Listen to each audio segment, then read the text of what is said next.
Un encuentro con su palabra, porque secase la hierba, marchitase la flor, mas la palabra de Dios permanece para siempre. Con ustedes, el doctor José Ricardo Arias Quintero.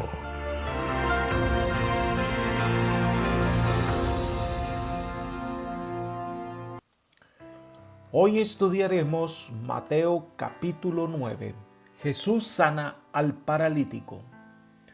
Para ello vamos a orar. Querido Señor, en este momento nos acercamos a ti para alabar y glorificar tu santo nombre. Gracias, Señor, por este día que nos regalas y gracias por tus cuidados y protección.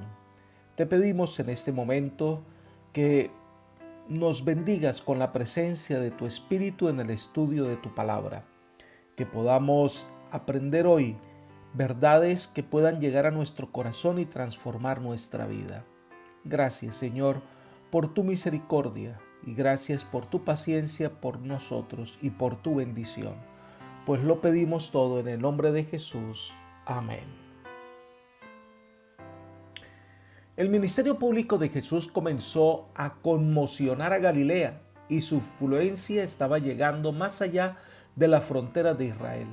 Estaba llegando a la misma cultura romana cuando llegó a Decápolis a través del testimonio de los endemoniados de Gadara. Los discípulos deben haber comenzado a darse cuenta que Jesús no realizaba milagros sin propósito, no hablaba solo por casualidad. La agenda de Jesús era bien intencionada, deseaba alcanzar a las personas e ir dejando claras enseñanzas acerca del reino de Dios. El capítulo 9 vamos a ver a Jesús en acción, rompiendo las más importantes inquietudes de la gente.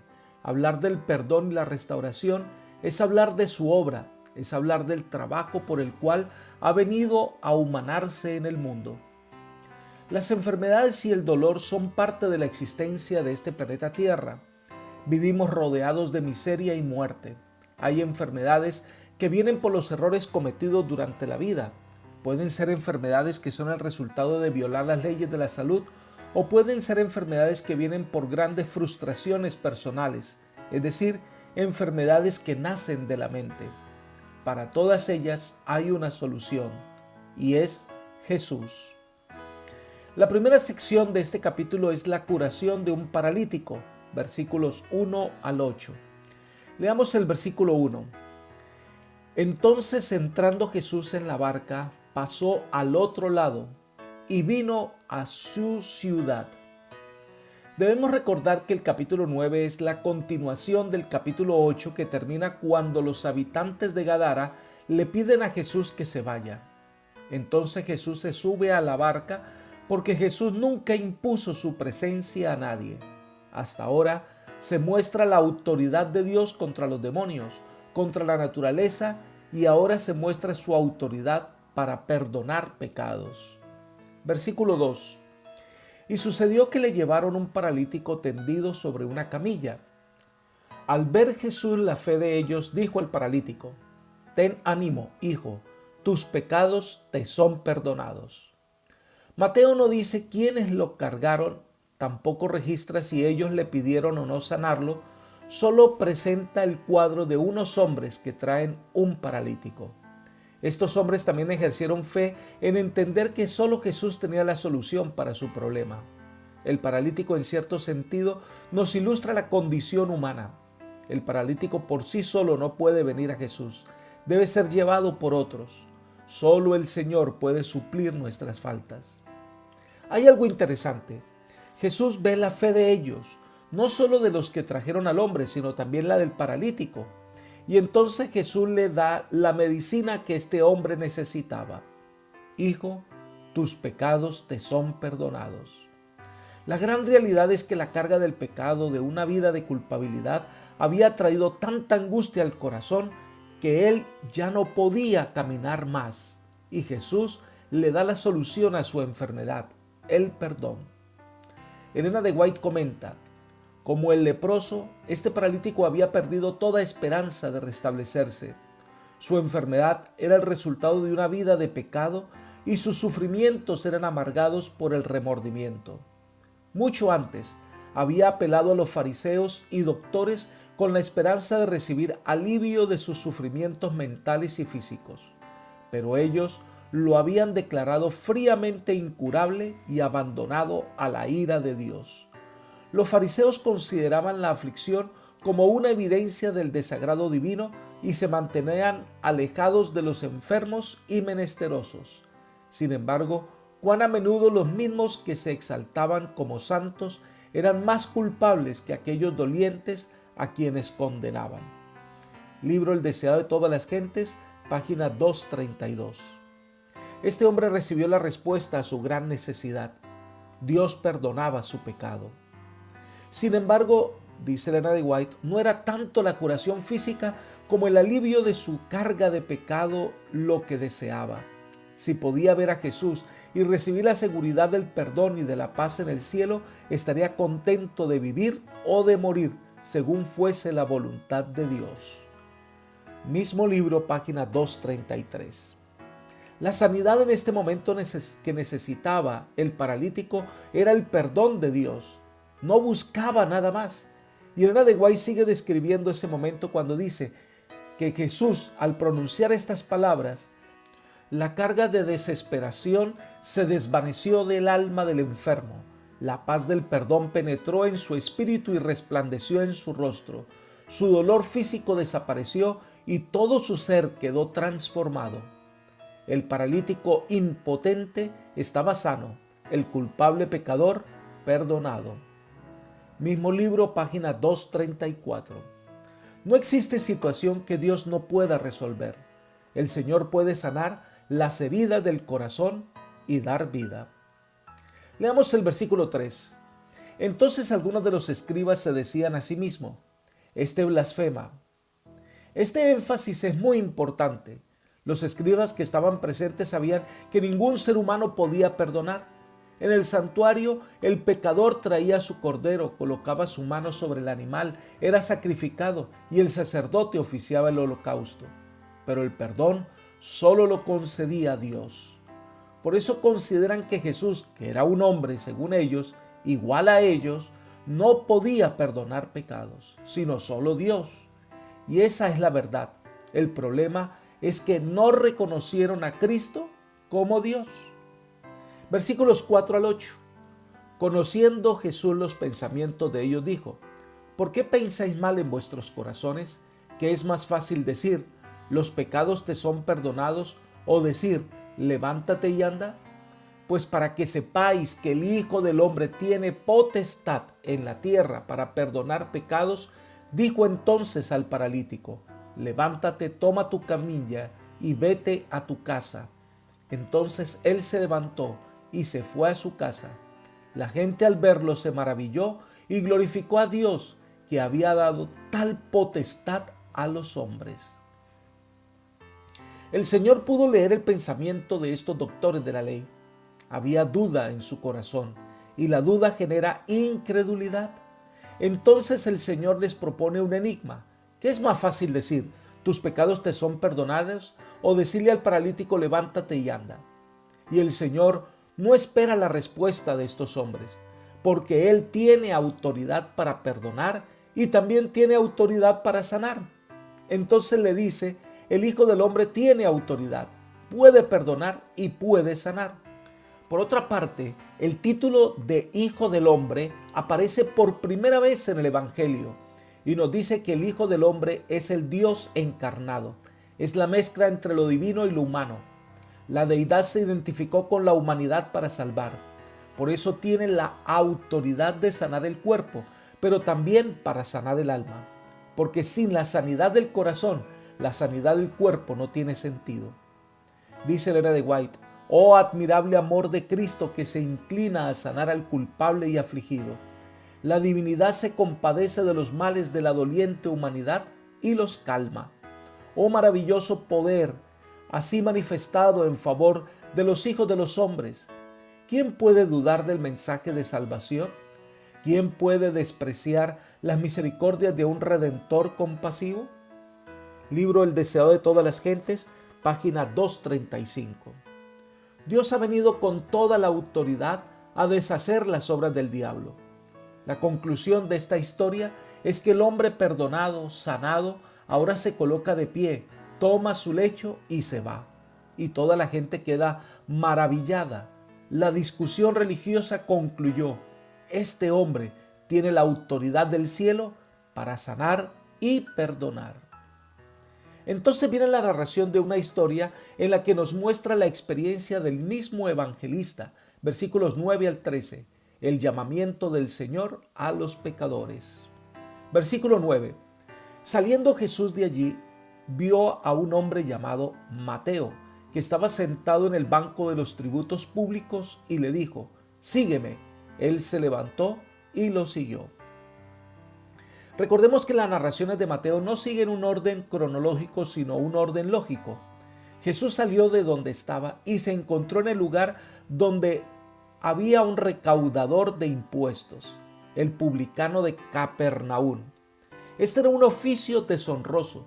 Según el concepto de la gente de entonces, los tales con frecuencia no solo eran instrumentos de la opresión romana, sino que también eran extorsionadores que actuaban por su propia cuenta, usando de su poder oficial para oprimir y defraudar a la gente.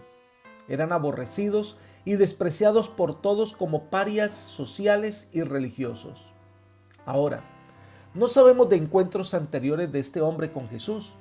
A lo mejor había estado cerca escuchando sus exposiciones y viendo sus milagros, y albergaba en su corazón el deseo de seguir a Jesús, pero sabía que no era posible por el prejuicio que los rabinos de entonces tenían de los publicanos. Si Jesús no va a donde está Mateo, no se había logrado ese objetivo. Elena de White comenta: los fariseos habían juzgado a Mateo según su empleo, pero Jesús vio en este hombre un corazón dispuesto a recibir la verdad. Mateo había escuchado la enseñanza del Salvador.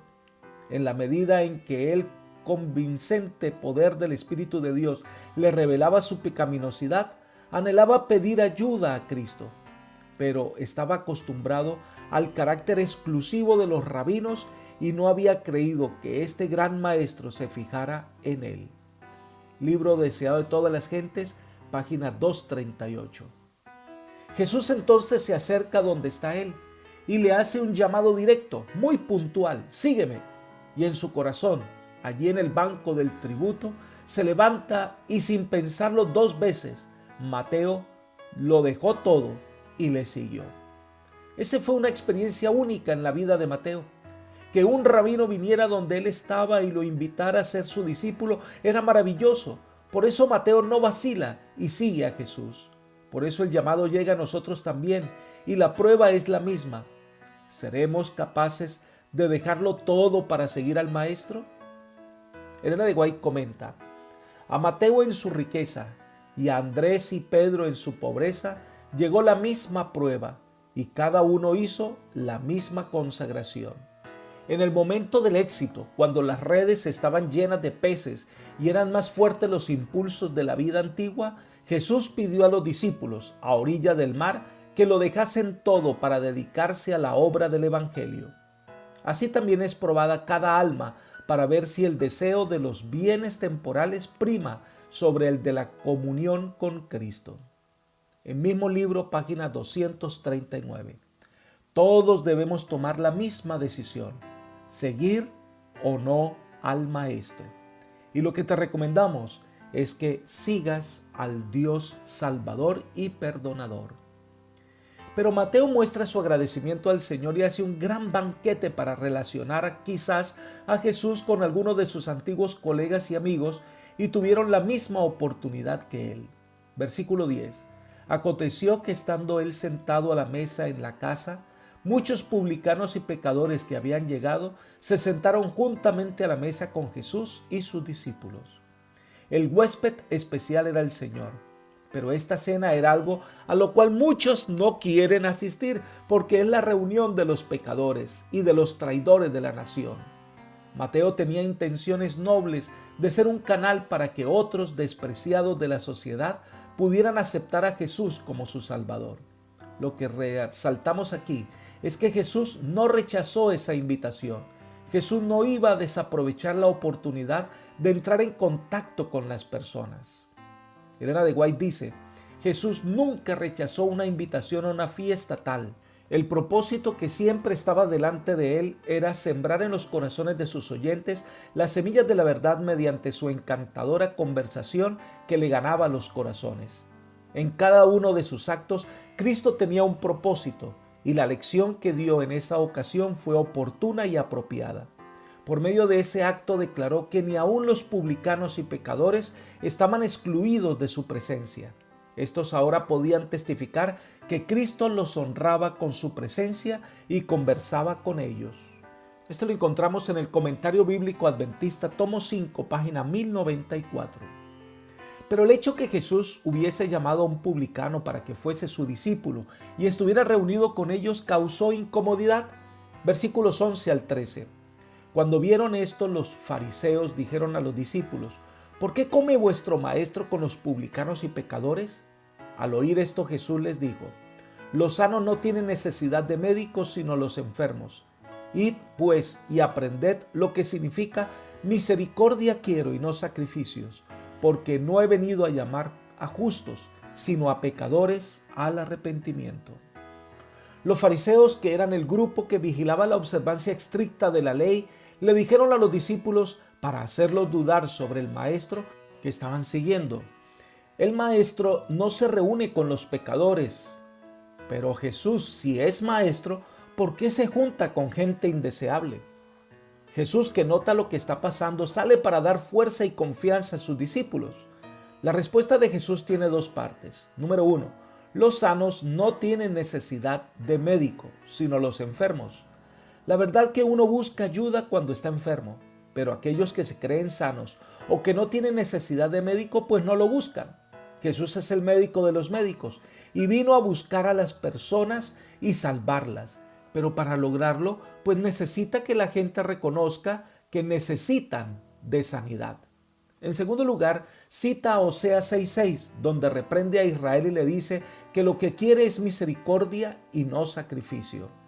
Dios quería que la misericordia sea el rasgo del carácter que Dios quisiera que su pueblo reflejara. La palabra sacrificio se usa aquí en sentido negativo, que representa las formas de religión que tienden a eclipsar la religión práctica. La misericordia representaría la justificación por la fe, el perdón total que Dios ofrece. El sacrificio representaría aquí la salvación por obras. Y entonces el Señor aplica este pasaje al decir que Él vino no a buscar a los sanos, no a los que se creen justos, sino a salvar a los pecadores. Esa es la revelación de su misión, de su tarea como Salvador del mundo. La siguiente sección es sobre el ayuno, que estamos en los versículos 14 al 17 de Mateo capítulo 9. Los discípulos de Juan preguntan por qué los discípulos de Jesús no ayunan como ellos. Estos hombres que no se identifican sino como seguidores del Bautista, ellos practicaban el estilo de vida austero de Juan. Además, en esa época se ayunaba tradicionalmente los lunes y los jueves. Como se ha mencionado antes, la práctica del ayuno como un ritual para ganar el favor de Dios y la admiración de los hombres no tiene valor. Cuando éste es practicado porque se necesita agudeza de pensamiento y correcto discernimiento para tomar una decisión, pues es una muy buena práctica. No se nos dicen los motivos o las razones que estos hombres tenían al ayunar. Elena de White comenta: los discípulos de Juan no comprendían bien las obras de Cristo. Pensaban que tal vez las acusaciones de los fariseos tenían algún fundamento. Observaban muchas de las reglas prescritas por los rabinos y hasta esperaban ser justificados por las obras de la ley. El ayuno era practicado por los judíos como un acto de mérito y los más estrictos ayunaban 2 días cada semana. Los fariseos y los discípulos de Juan ayunaban cuando los últimos vinieron a Jesús con la pregunta: ¿por qué nosotros y los fariseos ayunamos muchas veces y tus discípulos no ayunan? Libro El deseo de todas las gentes, página 242. Ellos solo hacen la observación que los discípulos de Jesús no los practicaban. Jesús, para responder, usa 2 símiles. Número 1, el novio y la boda. En ese momento de la celebración, el momento de la boda, no es un momento para ayunar. Sería un insulto para el novio y la novia que los invitados estuvieran tristes y apesadumbrados. Pero llegará el día en que el novio les será quitado. Es decir, llegará el día en que él físicamente no va a estar más con sus discípulos. Y ese sería el tiempo para ayunar. La segunda ilustración que usa son los odres viejos y los nuevos. El vino nuevo representa la verdad vital de Dios obrando en el corazón de los hombres. Los odres eran los recipientes que se hacían de pieles de ovejas y cabras. Cuando envejecían, perdían su elasticidad y se resecaban y endurecían. Tal era la condición del judaísmo en la época de Cristo. Y no estaban listos para recibir las enseñanzas de Jesús, el vino nuevo, que no iba con las tradiciones antiguas, que se había convertido en una carga para muchas personas. Para ello necesitaban recipientes nuevos, es decir, corazones dispuestos a ser regenerados por el cielo. Estos representan a sus discípulos en quienes depositaría el mensaje de salvación para compartirlo al mundo. La siguiente sección son dos narraciones de dos milagros especiales que sucedieron en el mismo tiempo. Leamos los versículos 18 al 26. La primera narración es el sanamiento de la hija de Jairo. Leamos el versículo 18 de Mateo 9. Mientras él les decía estas cosas, llegó un dignatario y se postró ante él, diciendo: Mi hija acaba de morir, pero ven y pon tu mano sobre ella y vivirá. Mateo no menciona el nombre de este dignatario. Sabemos eso por el relato del Evangelio de Marcos. Pero este hombre, que según se supone era un dignatario de la sinagoga, era conocido como un rabino. Ya no iba a la casa de un publicano, sino a la de un hombre respetado. Ahora, este rabino era un creyente en Jesús. Sabía que él tenía el poder de resucitar a su hija. Así que se postra ante él, lo reconoce como el Salvador y le dice: Señor, ven a mi casa. Cuando va camino a casa de Jairo, ocurre algo particular. Una mujer que sufría de flujo por más de 12 años vino a ser sanada. Leamos los versículos 20 y 21. En esto, una mujer enferma de flujo de sangre desde hacía 12 años se le acercó por detrás y tocó el borde de su manto, porque se decía a sí mismo: con solo tocar su manto seré salva. Esta mujer tenía su fe en el Señor. Sabía que el Señor era el único que podía salvarle.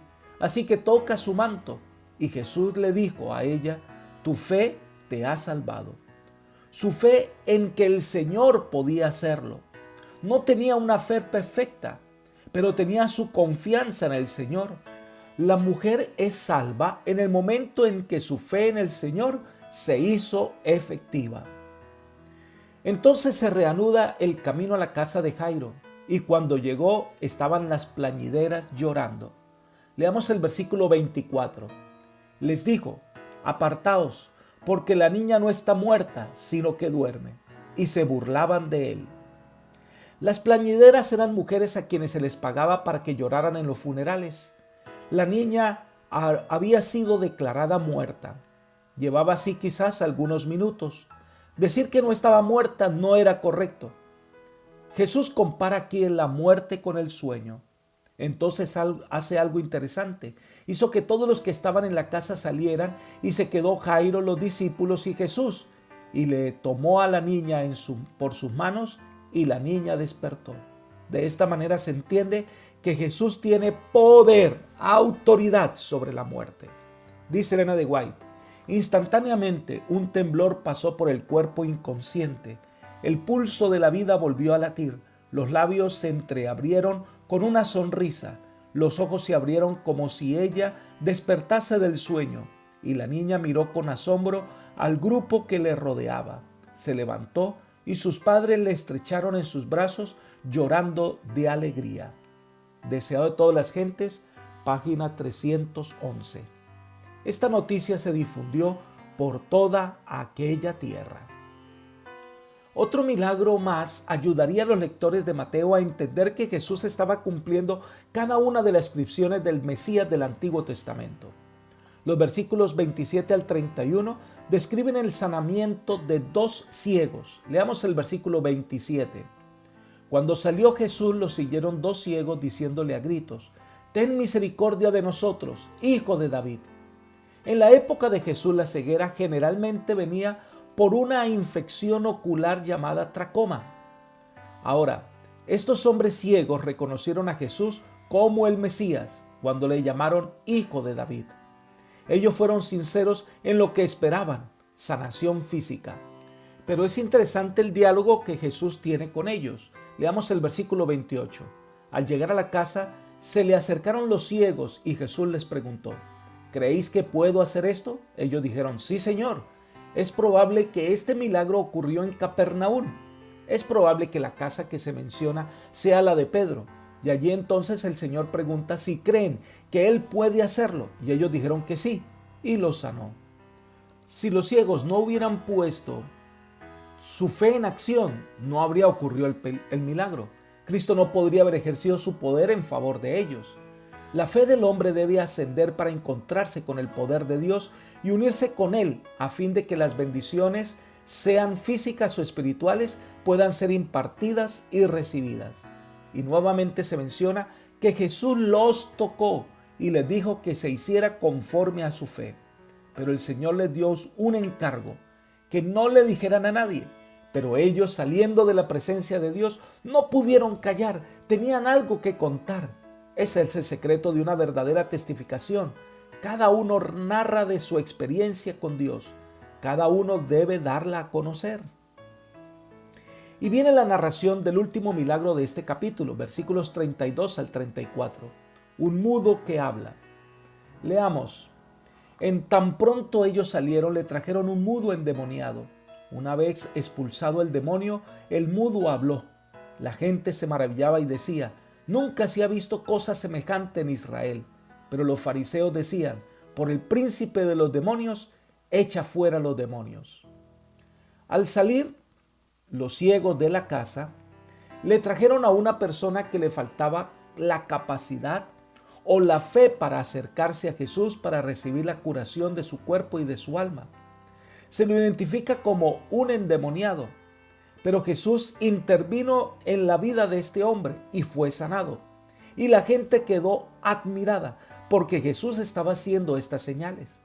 Pero lo que Mateo hace es afirmar que el Señor cumple las especificaciones de la profecía de Isaías capítulo 35 versículos 5 y 6, que dice: entonces los ojos de los ciegos serán abiertos y destapados los oídos de los sordos. Entonces el cojo saltará como un ciervo y cantará la lengua del mudo, porque aguas serán cavadas en el desierto y torrentes en la estepa. Para los fariseos, viendo las evidencias, ellos no quisieron creer, no aceptaron a Jesús como el Mesías. Y entonces, en vez de reconocerlo como el que tenía autoridad para sanar, para perdonar, autoridad sobre los demonios, en vez de eso, lo acusaron de ser servidor del diablo. Ellos estaban cerrando sus oídos, sus ojos, estaban peor que el ciego y el mudo. No quisieron reconocer a Jesús. Entonces llegamos al final del capítulo 9 de Mateo para hablar de la misión del Mesías. Versículo 35.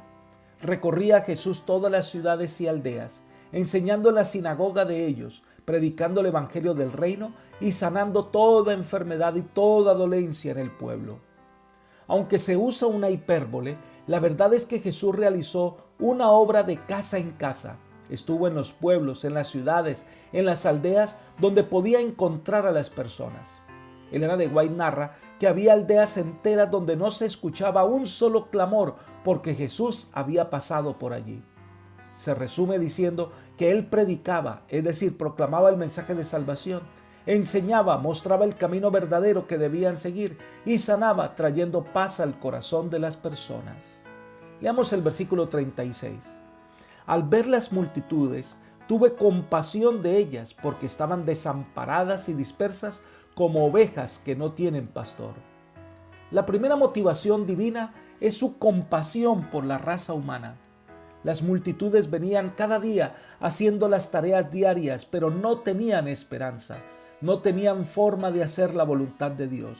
Dios tiene compasión porque son como ovejas que no tienen pastor, no saben a dónde ir, no conocen el camino, no encuentran la senda de la vida. Por eso en el versículo 37 y 38 Jesús dice: entonces dijo a sus discípulos: a la verdad la mies es mucha, pero los obreros pocos. Rogad pues al Señor de la mies que envíe obreros a su mies. La mies es la cosecha, está lista para ser recogida. Había buen grano en cantidad. Ante la cosecha tan grande y los pocos cosechadores, ellos debían rogar al Señor de la mies para que envíe más obreros. No es que el Señor no se preocupe por la falta de obreros o que no se diera cuenta de ello, pero los discípulos debían orar para que se pudiera convencer de su responsabilidad personal de hacer frente a esta necesidad. Recordemos que la oración no es para informarle a Dios, sino para que nosotros, que lo necesitamos, podamos entender la voluntad de Dios y de esta manera podamos entender cuál es la respuesta que Dios quiere para que se pueda realizar su obra.